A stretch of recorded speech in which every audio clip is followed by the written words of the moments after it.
Live from the House of LeMay Makeup and Dressing Room. Here comes Amber.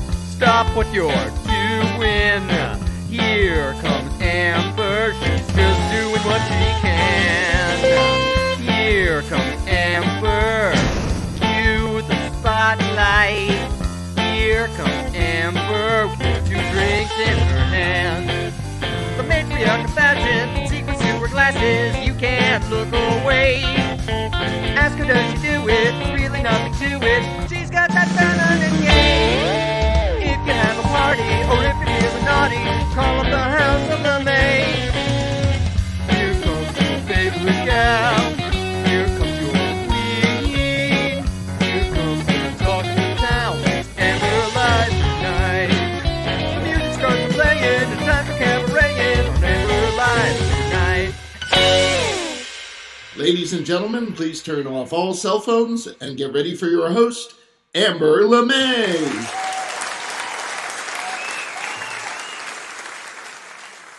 June is Pride Month, but the pendulum is swinging back to the 1950s as the radical right wing wants us back in the closet, or in some cases, the casket. They're after us again. We and our allies outnumber them, but they are noisier and angrier. We need to get noisy again and angrier than them. So, as we celebrate our Pride this month, let's make sure we remember the struggles of our ancestors and ensure that future generations don't look back at us and wonder, what the hell happened? We're starting to send a message to DeSantis that his law doesn't work down here. Yeah, so I'm going as Lady Vote. So drag will still be well represented. You know, it's going to be a political statement. I think it's important that politicians, that we stand up, right? And one of the things that he can do with this law is recall, you know, a commissioner or an elected official for violating it. And so I'm outright hoping that he'll do that. So I have an opportunity to challenge his law in court and ultimately get it overturned. This recent trend of putting these laws together is a rallying call. I really see it that way.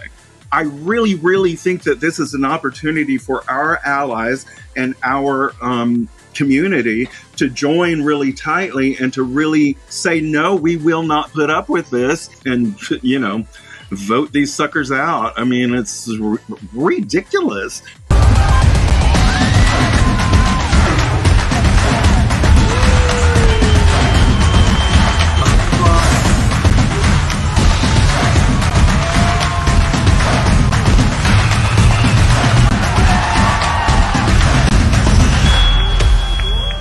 Hello. Amber LeMay here, welcoming you to another edition of Amber Live. But first, I want you to like, share, subscribe.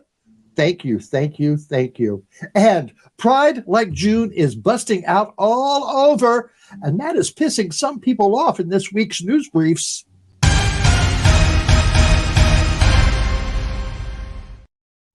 Fox News reported that the White House was decorated this week in what some people call a flag that represents a cult of pedophilia. As you can see, the flag in question is what is called the Progress Pride flag.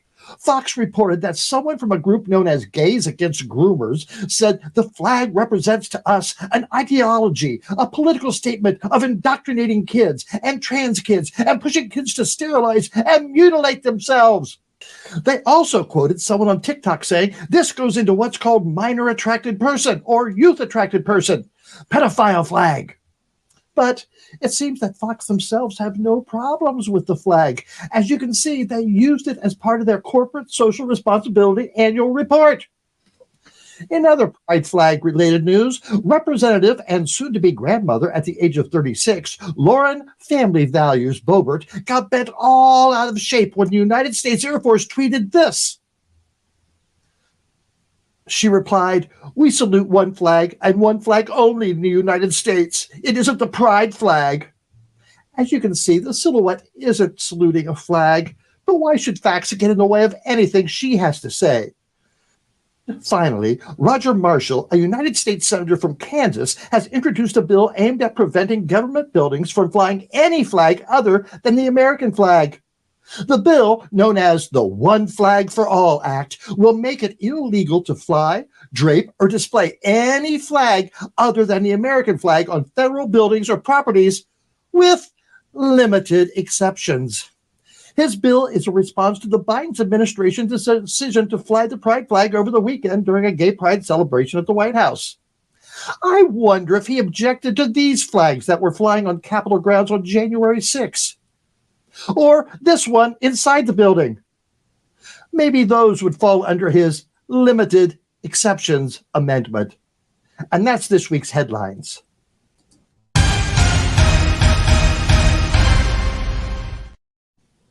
Hey, Russell, come on in. Hey, Amber, how are you? All right. All right. Happy Sunday to you. Happy Sunday. It's been a busy week. I went to Rhode Island this week. You know, I have never been to Rhode Island. Really? Yes. Yeah. It's been a long, long time, and I went up for a convention that I was working at, and got home at 2 a.m. last night, so I'm a bit tired. Oh, I bet you are. At midnight, we were stuck at the George Washington Bridge for an hour. Can you imagine? They were doing construction. It was Oh, thank you. Well, you look great, but we want to make sure everyone makes sure you look great. What's the best way to watch? Well, the best way to watch is to go to YouTube, and you can go to youtube.com/Amber Live, and there are two great reasons to go there. One, as Amber mentioned, everything looks better there because on YouTube it's in full HD. And two, when you go there, all your friends will be in the chat room so we can have a great conversation with you. And Amber and I may even be in the chat room. And as you saw, we have TikToks and Instagrams and all kinds of other places, even a great website, amberlive.tv, where you can go find us. So go find Amber and give her a shout out, give her a watch, share her. But tonight, watch on YouTube. And what else could they do when they go to our website? Well, when they go to our website, they can help us out by becoming a bustier, and we love our bustiers. We've had so many of them over the years, but there are a lot of expenses to this show, so we do need people to help us out, and you can see the great list of bustiers there. If you'd like to use Venmo, you can use the Venmo at RJD Pro, or go to the website, as Amber mentioned, and look for the Support Amber Live area and click on the donate button, and you can use your credit card there. So it all helps. And, you know, what else are you doing tonight? You aren't out drinking, so how about giving us that $5 that you would have spent on a drink anyway? $5? Where are they drinking? I want to join them. Maybe it was an extreme happy hour. It's been a long time, hasn't it? A $5 drink would make me very happy. All right, Russell, tell us about the guests tonight. Oh, my goodness. What a week. What guests we have. We have two great guests tonight. We have Kevin Bolling, who is the director of the Secular Student Association, and he's coming in to talk to Amber and find out what kind of secular she is. And I ask. You do ask. And then after that, we have the brother/drag sister of one of our past guests. We have Trixy Valentine, who is related to Harpy Daniels, who was on. And Trixy has written a book and is a sex educator. So we got a lot to talk about tonight. Both are very, very fun and informative interviews. So let's get started right now. Since 2017, Kevin Bolling has been the executive director of the Secular Student Alliance. Before that, he served as the executive director of the California Thoroughbred Horsemen Foundation, and most recently, Kevin served as the director of philanthropy at the Gay Men's Chorus of Los Angeles. We have a lot to talk about. Kevin, come on in. I'm happy to be joining you, Amber. All right. First, I got to talk. Tell me about the Horsemen's Foundation. What was that about? So yeah, interesting. A nonprofit in the thoroughbred racing industry in the United States, and so it was actually a great organization. And there are the backstretch workers, so the people who train and take care of the horses. And the purpose of the organization was to provide basically mental, medical, dental, and vision care, and other social services for the workers and their families throughout the state of California. So there's a northern and southern racing circuit that run concurrently. And so about 5,000 workers, and we provided that care for them. That's great. Who knew that there was that type of organization available? Yeah, a lot of money in the racing industry, so they need to be taking care of their people. Well, very good. And how about the Los Angeles Gay Men's Chorus? Tell us about that gig. Oh, sure. Organization near and dear to my heart. I love the men of the Gay Men's Chorus of Los Angeles. So not only, I think very well known, renowned chorus, is, in the choral movement, but is also, you've seen them on TV. There are, lots of different shows. We're on the Oscars, those sorts of things. And in addition to all the concerts, they have several youth outreach programs. So where they were doing the It Gets Better tour, so going around and doing a week-long residency in states across the country, and all about raising awareness for LGBT causes and students, and anti-bullying and those sorts of things.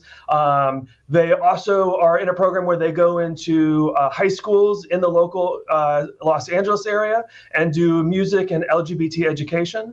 And then they're also involved in a program in the youth incarceration program, and going in and doing sort of choral work with youth in the system, and empowering and just coming together, and obviously chorals, community singing, and those sorts of things. So lots of youth enrichment programs as well with the chorus. Wow, it's just not a bunch of pretty boys singing. That's great. A lot of pretty boys singing and a lot of good work. Very good work. All right, now tell me about this secular association. Sure. So the Secular Student Alliance is, we work with non-religious students all across the country. So we have student chapters like clubs and clubs and groups at universities and colleges, and so that's the main heart of our work. But we also work with students in high schools and middle schools, and we're soon be announcing that having some clubs actually in elementary schools. So the percentage of young people in the United States who are non-religious continues to grow at a very fast rate. And we're almost at 50% of students today are non-religious. And so it's a little bit when we hear in politics or in our society about, we're a Christian nation and we're all Christians, and there's this assumption, I think, to garner their point. The reality is that the United States is becoming much, much, much less religious. The general population is about 40%, and young people today are almost 50%. So what are your activities? What do you do? So through our organization, we provide a lot of support for the students. So to sort of, we still find students who think they're the only non-religious person or atheist on campus. So it's about building community. And like in areas in Utah is where we have really strong active chapters, because there's a large religious presence in the society. So they need sort of that safe place to come together. But we also want to be proud about their identity, which as LGBT people, I think we understand as well. And then we really want them to, develop lifelong activism. So it's about leadership development, and then finding things that they're passionate about and really sort of living those out in their lives. Where we say you've got we're on this world for a short time, so let's make it the best place that we can and make it better place for others before we leave. Okay, what is the difference, if there is one, between non-believers, agnostics, and atheists? Sure. So it's so we have, I think the common term that we hear a lot is the nones, or nothing in particular. So that's where, when on questions about religion, they say, none. Where really, so it's a little bit of a gray area. It's on a spectrum. And so your agnostics are people who are like, I don't think there's a God, but I can't prove that, so I'm willing to leave that possibility open. And atheists are really like, I don't believe there's a God. If there's some evidence that comes along that says that there is, I'm happy to look at that. But for more and more young people, they're identifying as atheists, humanists, non-religious. And so for them, they're like, the bastions of religion and the sort of the structures that we have are very less important to them. And so, they look that the government should be providing for people, and we should all have, basic human rights, and the government should be taking care of us. Are you in all 50 states? We are, before COVID, we were actually Vermont and Montana were the two states we didn't have chapters. And so we're in a rebuilding stage coming out of COVID, like many organizations that work with students and in college and universities. So we're definitely building up, but our goal next year is to do a good push to be in all 50 states again. Well, Vermont, I believe, has been noted as the least religious state in the union, so I think you'd have a nice fit here. Right. So again, in some cases, students go, well, religion's not a big deal, so this isn't as important. Our students are very involved in issues of the separations of state and church, and so which I think is, in our society right now is a huge issue as we have politicians and prevalent people in society. Again, we're a Christian nation and really pushing sort of a theocracy in the United States, which is not how we were designed to be. Do you get any pushback? We do. Our students get pushback, and so often in high school and high school mainly, we'll see it where a principal may not be really excited about the idea of a non-religious chapter starting, and so we work with a couple of other nonprofits who have the Freedom from Religion Foundation, which we always say has a floor of lawyers. They're fantastic. They will send a letter off to a campus administrator or a school principal, and I would say 99.9% of the time they realize that they have to allow this student to form the club, and that usually does a lot of the problems. I would say we have seen a sort of a rise in animus and harassment from actually conservative Christian students against our students, and is just as sort of LGBT students are realizing that, and even students of non-white race are seeing that as well. So we're sort of all in that, I think, collective pool, and a lot of that animus we're seeing generally in our society. Do you get any pushback from parents? Do parents call you up and say, "What are you doing to my kid?"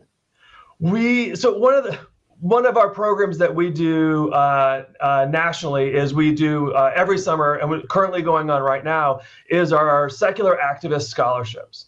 And so we have it's all nationwide, and students can apply. We have it's really students who care about the separation of church and state, and intersectional activism is really sort of the crux of what we look at. So we have religious students who apply and who have received scholarships as well, but the primary focus is non-religious students. Every year we have one student who is like, I can't be public about this because my parents don't know that I'm non-religious. And so we obviously are working with the students. We don't want them to, we have had situations where students have been kicked out of their homes, where students have been cut off financially in college. So we have seen that. So we're very sensitive of that, and obviously work with those students in those situations. And an interesting thing is we often will have students say, it was easier for me to come out as a lesbian than it was as non-religious to my parents. Wow, that's something. I believe we have some pictures. Can you tell us about these pictures?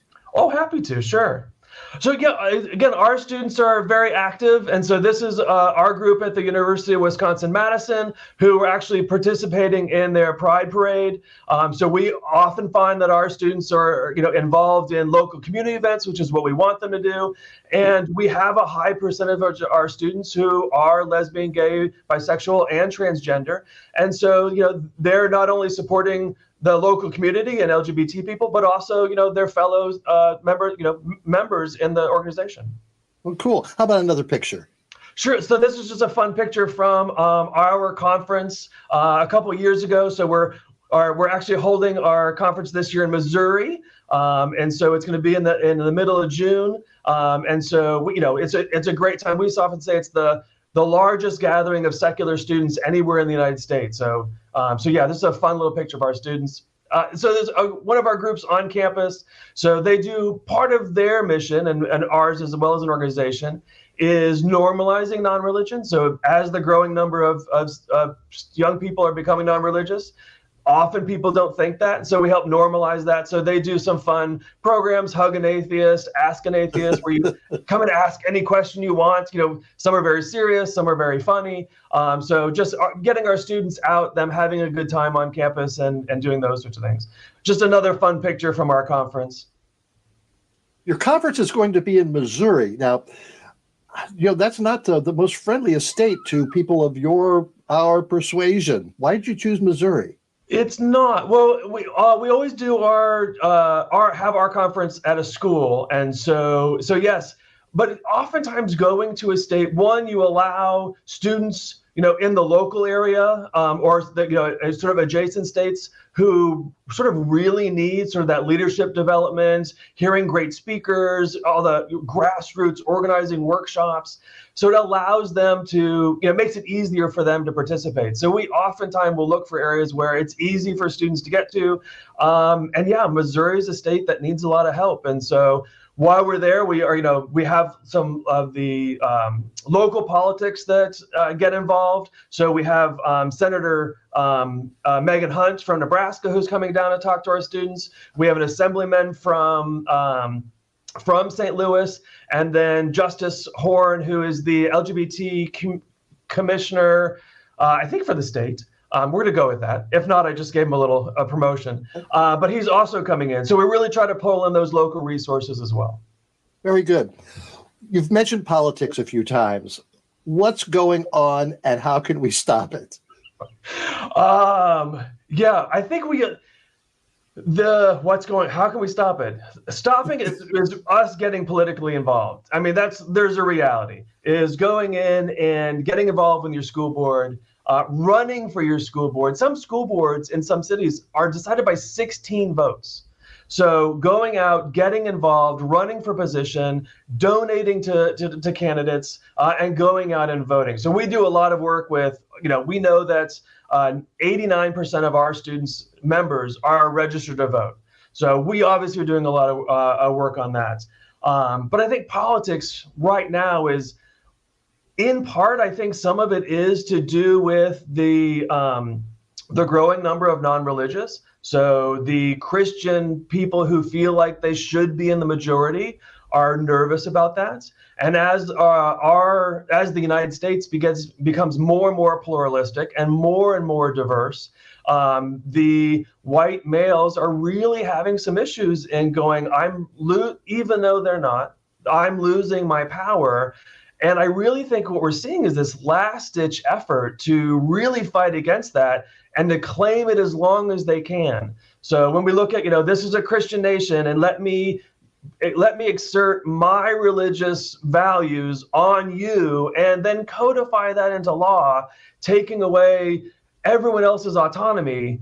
This is serious. And I think especially, obviously women with overturning of Roe versus Wade and all of the just sort of draconian and really abortion bans in some states now. We're talking 6 weeks. It's a ban on abortion, basically. So, and then just for LGBT people, this is just a horrible overtime, especially for our trans friends. And obviously that while different, also our drag friends who are also having a horrible time. And then really, I mean, it's going as far, racial minorities and any sort of marginalized community of color is really having some issues just with their erasure of their history and the denial of existence, and the same thing that we're seeing with LGBT folk as well. So it's getting worse. And I always hope that pendulum swings back. But I do think we're seeing that last ditch effort of just people are white, male, cisgender Christians are scared. And, it's unfortunate at this moment. Very, very, very much so. Well, it's June. It is Pride Month. And because of some of that backlash from the politicians, several prides have had to alter some of their plans. No festivals or no drag people, performers at their festivals. How sad is that?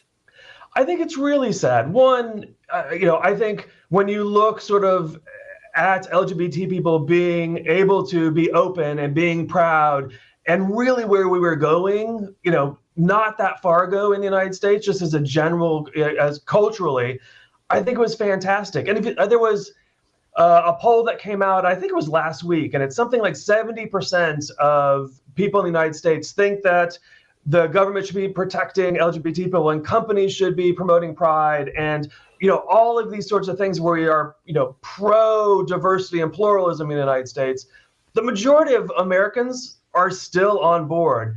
It's this small vocal community that really is making it difficult. And I think, the interesting thing that we saw with Target recently, a great display and realizing there's a commercial value to that and them doing that.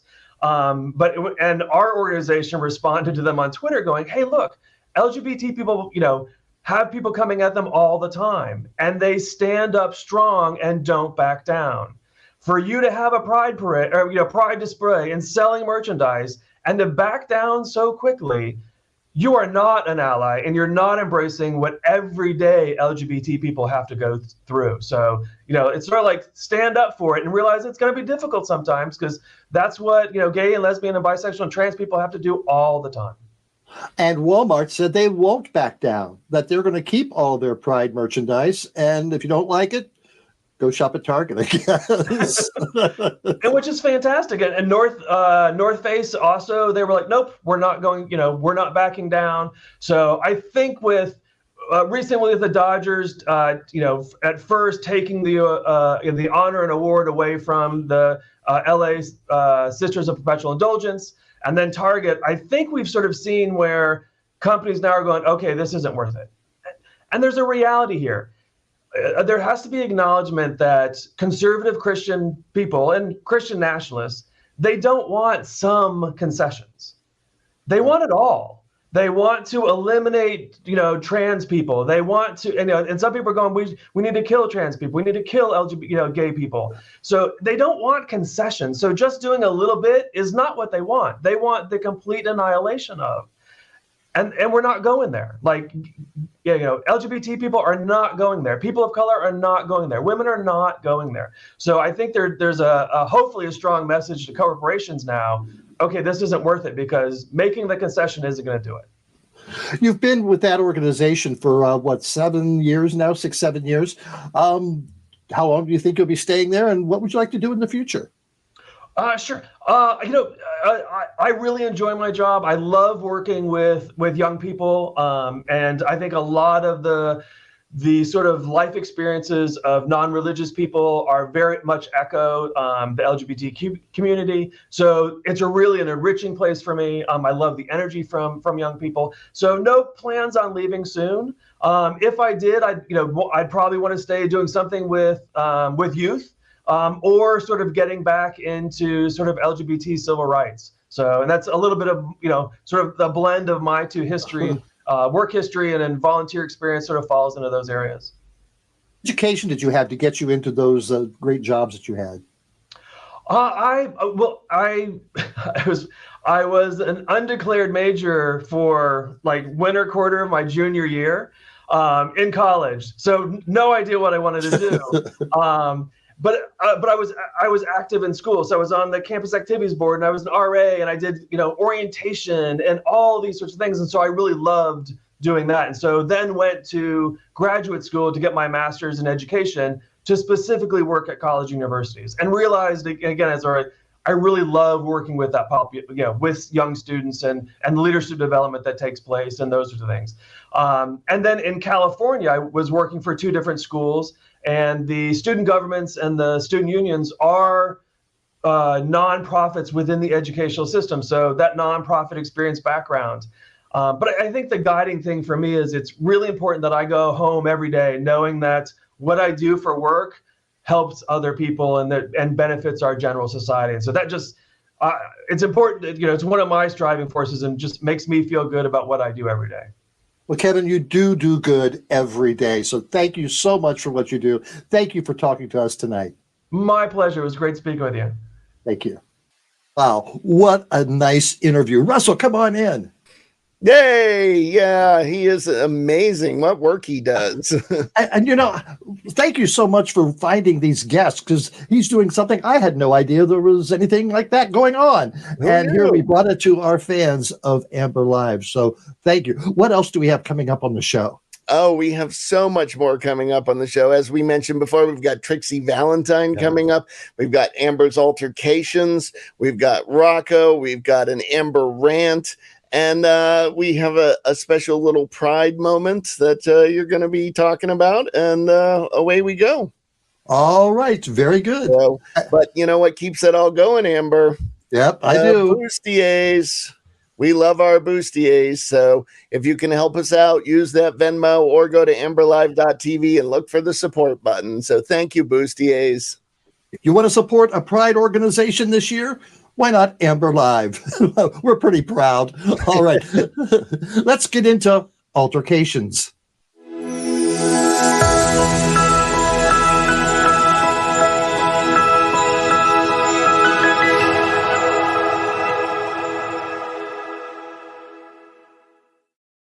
Altar-Cation is our weekly report in response to those who say it's the drag queens grooming and molesting children. Who is really putting the children in danger? Well, in Norman, Oklahoma, it was 45-year-old Christopher Forcade who was arrested on 4 complaints of lewd acts with a child and 2 complaints of possession of child pornography. Forcade was listed on the First Christian Church of Norman website as its director of children's ministries. Police say there are multiple victims. In Pennsylvania, it was Brandon Da Silva, who was recently charged for the 2nd time with possessing child pornography. He is a former youth pastor of Weaverland Anabaptist Faith Community Church. Police say Da Silva failed to register his Twitch account and email address with Pennsylvania State Police, which was a condition of a prior conviction. He is charged with possession of child pornography, criminal use of a communication facility, and failure to comply with registration requirements.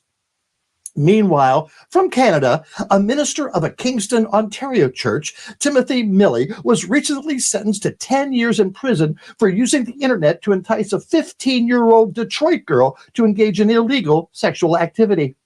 After months of grooming, Milley traveled to the United States and convinced the minor to meet with him in front of her school, where he picked her up. He took her to a hotel, had sexual intercourse with her, and before returning her to her school and abandoning her in front of the building. Shameful. And yet, if you look at the comments that people leave on our YouTube videos, it is me and other drag queens who are the groomers. And that's this week's Altar-Cations.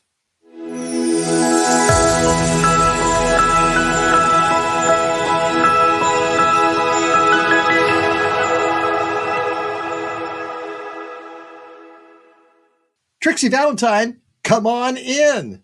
Hi, hello, Amber. Oh, Trixy, I am so happy to see you and to talk to you about your new book. Tell me about your book. Well, my beautiful book called Tipping is a Must is 100 tips on how to run a drag show, specifically in 5 different categories and areas on the perspective of being a drag performer, being an audience member, being a show producer, owner, a fan of drag, and then that backstage etiquette that we really don't always talk about. Okay, let's take it one step at a time. What's that first chapter?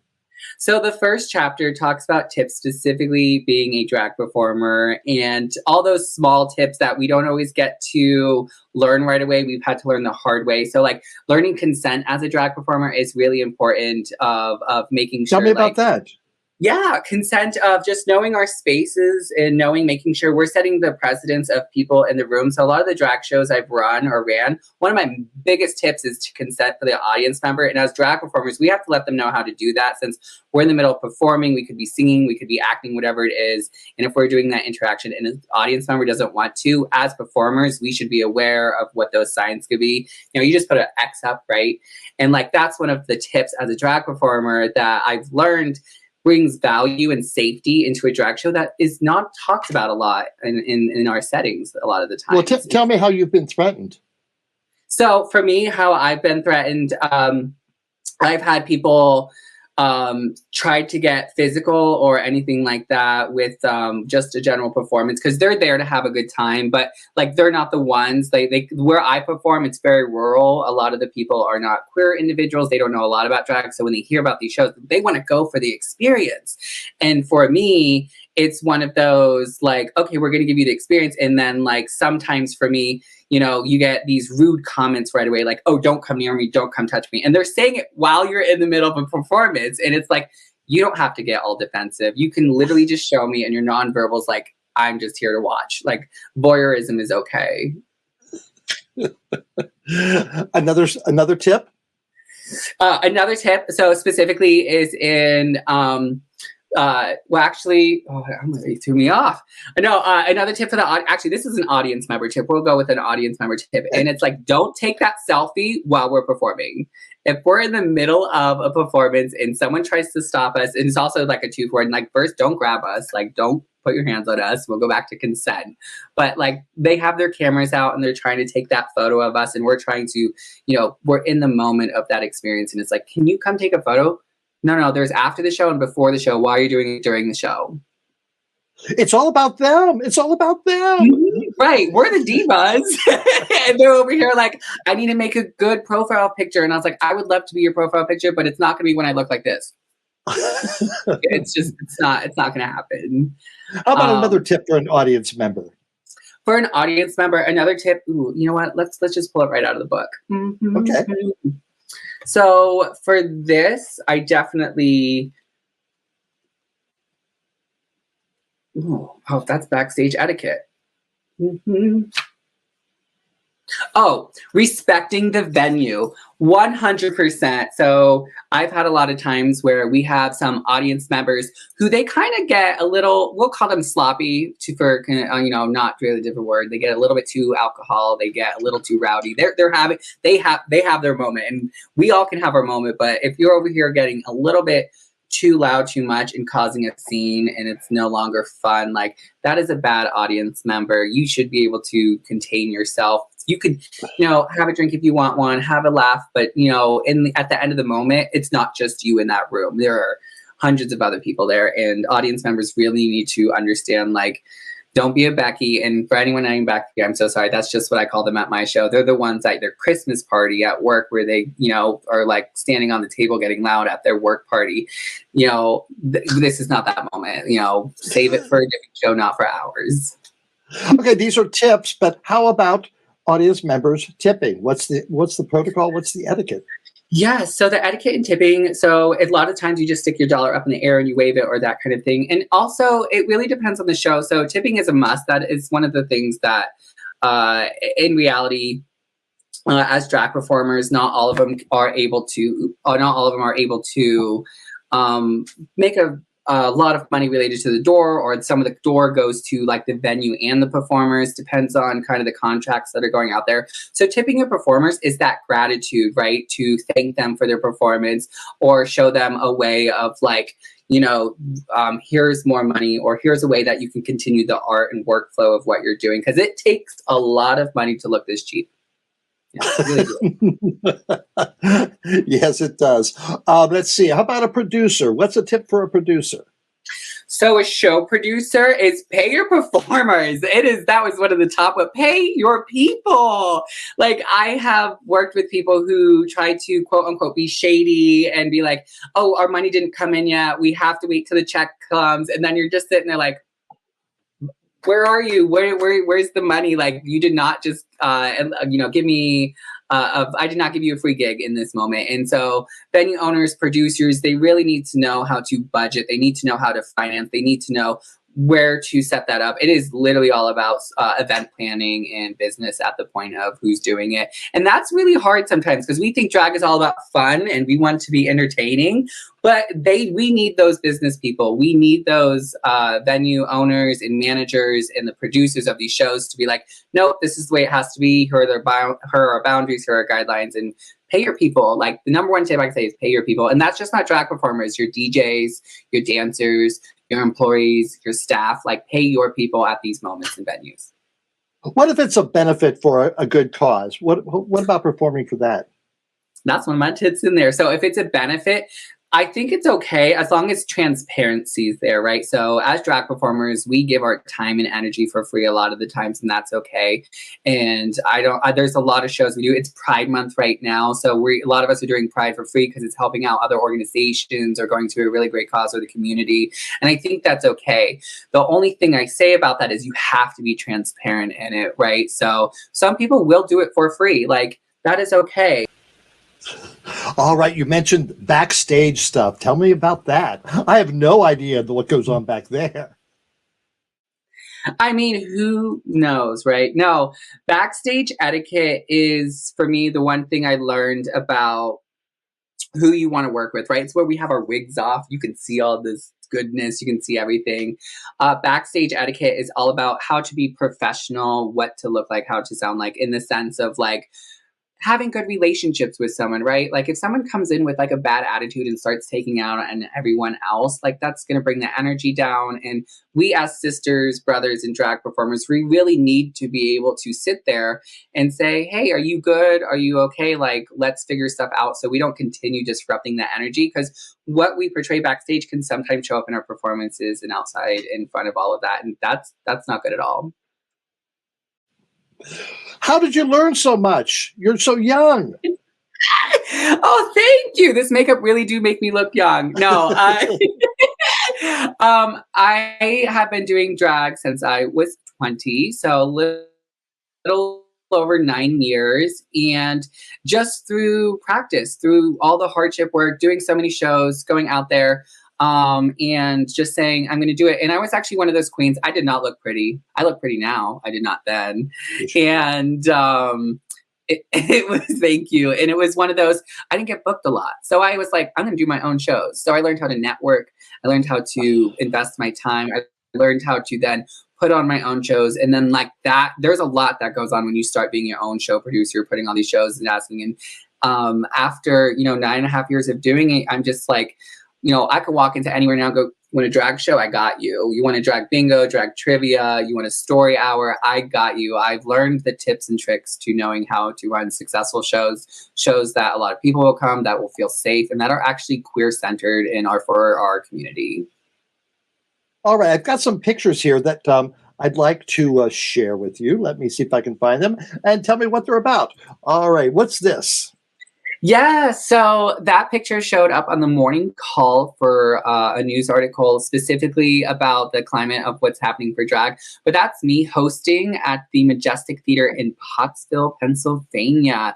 And my finger's up because we do this fun thing where we, instead of saying like a holler or sounding like a, screeches in the wind of screaming of you're feeling it, you just say the word yes. So you kind of stick your index finger up in the air and you're like, yeah. So that's the demonstration that's happening. And it's a really good shot of the audiences kind of showing that of my hosting skills. Oh, looks like a nice house. Yes, full packed. I mean, except for the front row, but everyone knows that's the splash zone, so that's not where you really want to. As we often said about my dear departed sister Marguerite, either spit or sweat, you're going to get wet. And what this is the Drag Angel show I absolutely love at the Berwick Theater in Berwick, Pennsylvania. This is my hometown. This is a theater. It was a packed house of 120 people, and it was filled. And to see my names on the marquee on lights was just everything. And so this is one of my most monumental pieces of being a very successful drag producer, for sure. All right. How did you find the name Trixy Valentine? So the name Trixie came first, and I wanted something cute, like feminine, but like honestly it was the way we pronounce it. So I'm all about like how we pronounce our words. So I like the extension on the X to the Y. So I was like Trixie. So when you say it, you can say it with such elegance, right? And have that extension in the words. And so Valentine came a little bit later, about a year later, when I was like, what's going to go well with Trixie? Like, no offense to anyone out there, but like, I don't want to standardize like regular name, and I put that as now I feel like my name's a regular name, but like she could be exotic, I guess. But Valentine came because my drag anniversary is February 16th. So it was 2 days after Valentine, and I was just sitting there like, Trixie, Valentine, I could be a Valentine. And then hearts are involved, now a holiday of love. And if anyone that's single out there, if you hate Valentine, you just celebrate Trixie Valentine. I'd like that. All right. How about this picture? Yes! Sex education on campus. Let's get juicy. That is one of my promotions for myself and related to universities and campuses where I go and teach sex education on campus. Yes, in and out of drag. And it is my programming of the facts, some of the facts that happen around those ages and the workshops that I have worked on and the keynote speaking that I do. And it's just a great time, a way I run my business and consulting and workshops and education. I'm a sexpert. I'm the expert in this field, being a queer inclusive sex education. And I just absolutely love the work that I do. Yes, and we will have you back to talk more about your advocacy there. And this is? Don't be a drag. This is another thing for my business, but specifically for drag. So yes, Trixy Valentine does show up in the classroom. She shows up on stage. A lot of the times universities, institutions are looking for a more engaging way to run some of their topics. And like I taught about pronouns and pronoun usage in drag and taught them the history of what pronouns can look like. But also I taught them about drag history and drag experience and how drag can be a voice that when we get into drag, we can become a different person. That other person, then we build our character, we build our attitude, and we build our persona and our personality and our confidence. Like confidence, attitude, and personality gets created, and that's how we do that. So what are your preferred pronouns? So in drag, my pronouns are she, her. Out of drag, when I'm just Jacob, Jake, I am they, them.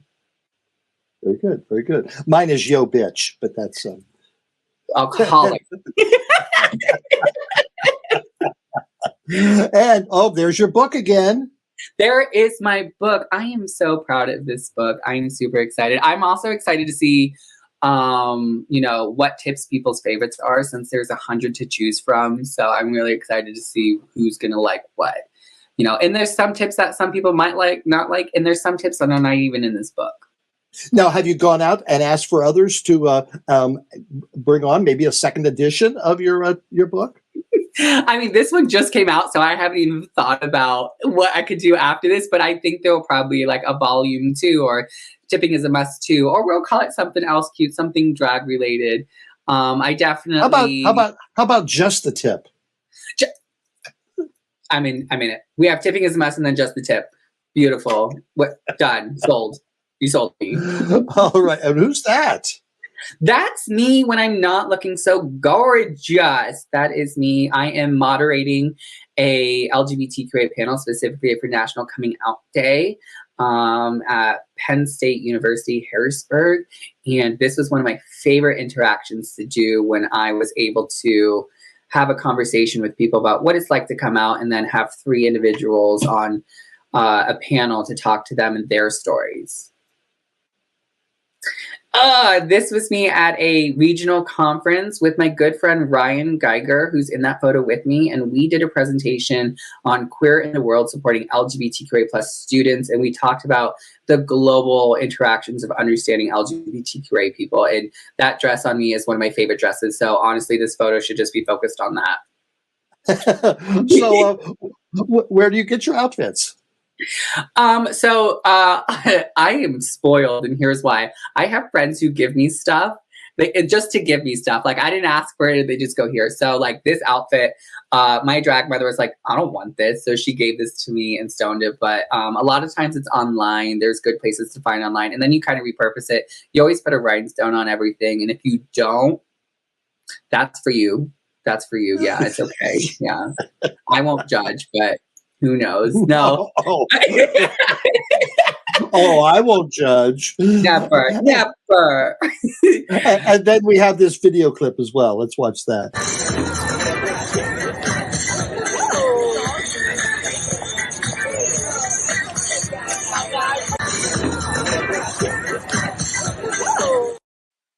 Okay, and what was that? Bloom may legalize drag?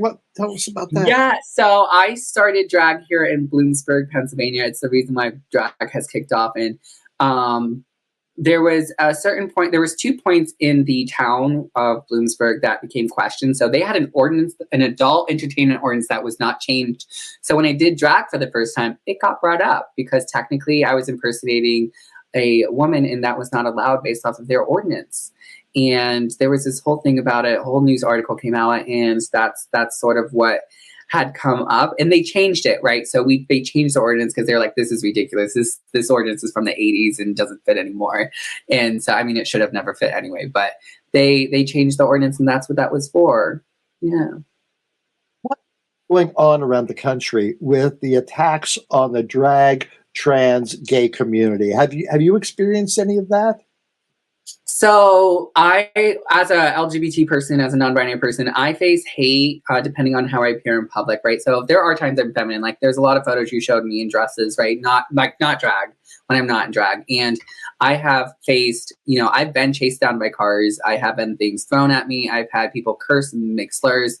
There are certain parts when I have to think about and stop and go, you know, if I'm going to a gas station, I go, who's in the parking lot? Because if there's a certain demographic that I'm accustomed to not liking me, I'm like, well, we're not going to this gas station today because there is a safety concern in some of these areas, especially rural Pennsylvania. I've been talked to many drag queens from all over the country about this. What can we do to stop it? So one of the ways that I have found is I teach people about allyship, and I teach people about also the concerns of voting and making sure we are having the right people put in place. So I go to town council meetings, and I'm not afraid to be like, this needs to change, right? You are the leaders in this town or in these places.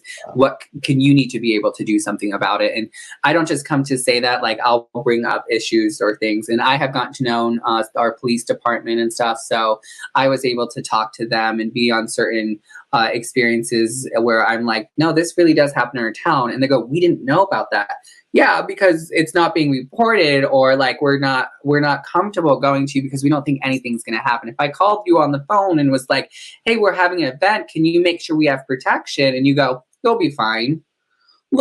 Like those are real stories that happen. And so making sure you know your community, building that rapport is such an important thing, because it's the leaders and other people's allyship that we need in these situations and times. I totally agree. And it's up to us. I've said before, we need to get off the stage and into the streets sometimes. You know, it's up to us. We can't expect others to help us. We have to do it. We have to demand that respect. So, Trixy, a few weeks ago, we had your twin on the show. Tell us about that. My twin, they did absolutely phenomenal. They looked phenomenal on your show, absolutely. And I watched the whole thing without getting bored, so it was entertaining for sure. No, it was me and my twin. We are a powerhouse together. We both learned and grew up with resilience and this spark about us to be like, we're not backing down. And right now they're facing all these things about the Navy, and like I'm back at our hometown changing that area. And it's just a powerful thing to know that I was literally born with somebody else with this same spirit. And like, we're never alone. We have each other. We are literally like, we're drag queens, we're gay, we're in this, we're changing things, and we're making it happen. So I love my twin to the fullest, and I couldn't say any more things other than proud. I only want to say this to the audience though. We are both human. So there is this level of making sure we realize like we're humans doing the work, and it's not always easy, right? We sometimes need that time for ourselves. And I think that's why it's important that we're twins first for each other, because you know, while we look this and we do all this work, we also love going to the movies. We love hanging out. We love going getting our nails done. So like there is that reality to it as well. Well, Trixy, thank you so much. And we're going to have you both back, and we'll talk about your being siblings. That would be a great conversation. Thank you so much, Trixy Valentine. Thank you so much, Amber. Thank you, Trixy. And we will have her back. I guarantee it. We've mentioned it before. This is Pride Month, and there's been Pride celebrations all over the world. And I gathered some of my favorite signs that I've seen. Here are some of them now.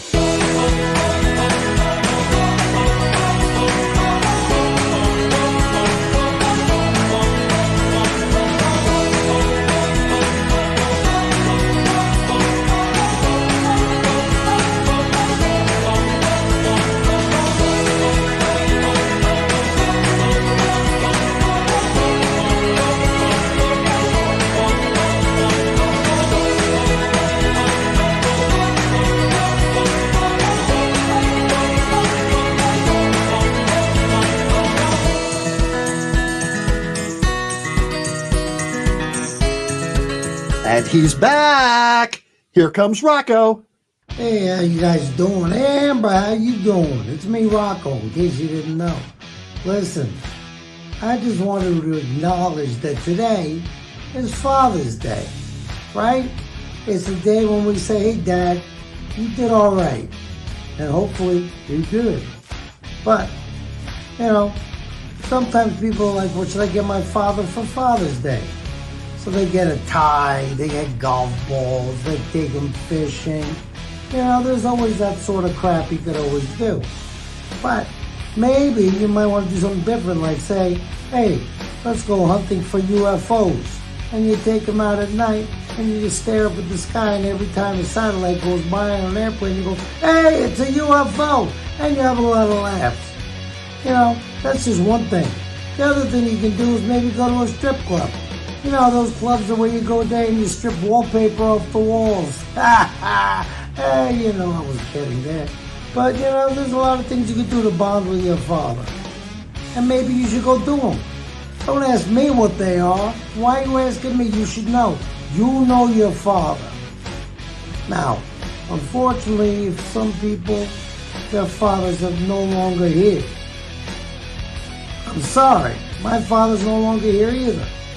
I used to go with Carmine Zamboni. We used to go to like cannoli eating contests and stuff. We'd enter, he'd win, and then he'd throw up all over the place. It was brilliant. So those are fond memories I have of my dad. That and fishing. And we went canoeing once. We tipped over. It was hilarious. We lost everything. So anyway, give your dad a call. Throw him up a prayer. Say, thanks, Dad. I've turned everything out all right. But, gee, thanks, Dad. Look at the shit show that I am. But either way, your dad, hopefully he tried hard. He did the best he could, you know? Right? Dads do the best they can? What do I know? Anyway, have a good time. Happy Father's Day. Go do whatever the hell you gotta do. This is Rocco saying, see you later. And now it's time for this week's Rant.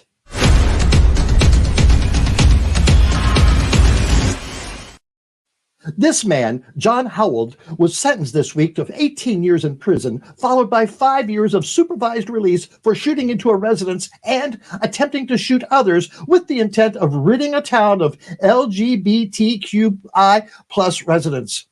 In March of 2020, just as the lockdown was starting, Howald went on a self-described mission to rid the town of Basin, Montana of its lesbian, queer, and gay community. Howald was armed with 2 assault rifles, a hunting rifle, 2 pistols, and multiple high-capacity magazines that were taped together to speed reloading. Howald walked to the first victim's residence and fired multiple rounds from an AK-style rifle into her property and home, all because of his belief regarding her sexual orientation. Hoping he had killed her, Howald set off toward other houses occupied by people who identify as lesbian, queer, or gay. Local residents happened to be leaving church and stalled him long enough for a sheriff's deputy to respond. When the deputy arrived, Howald pointed the AK-style rifle at the officer, nearly causing a shootout in the downtown Basin, and then fled into the hills, firing at least 1 round as he went. He was arrested the next day. ATF Director Steve Dettelbach said, motivated by hatred of the LGBTQI plus community and armed with multiple firearms and high-capacity magazines, this defendant sought to intimidate, even terrorize an entire community by shooting into the victims' homes, trying to kill her for no reason other than her sexual orientation. Frightening it is to think if he had succeeded in killing those people. What motivation would that have given the rest of the John Howalds of our country to rid their own hometowns of their gay neighbors? It's such a shame that during this Pride season, while we're attending the parades, dancing in the clubs, or attending religious services, we have to keep one eye out for the John Howalds of the world. Be Pride, but be safe. That's this week's rant. I want to thank Kevin Bolling and Trixy Valentine for talking with me tonight, as well as Rocco, and always to Russell. Boog and Shug, bring it on. I'm glad Lucy Bell is cooking again. Why is that? Well, that way we know she's too drunk to leave the house. There is safety in drunken drag queens, folks. Buy them a drink when you see them at the bar. Seriously, they're drugs.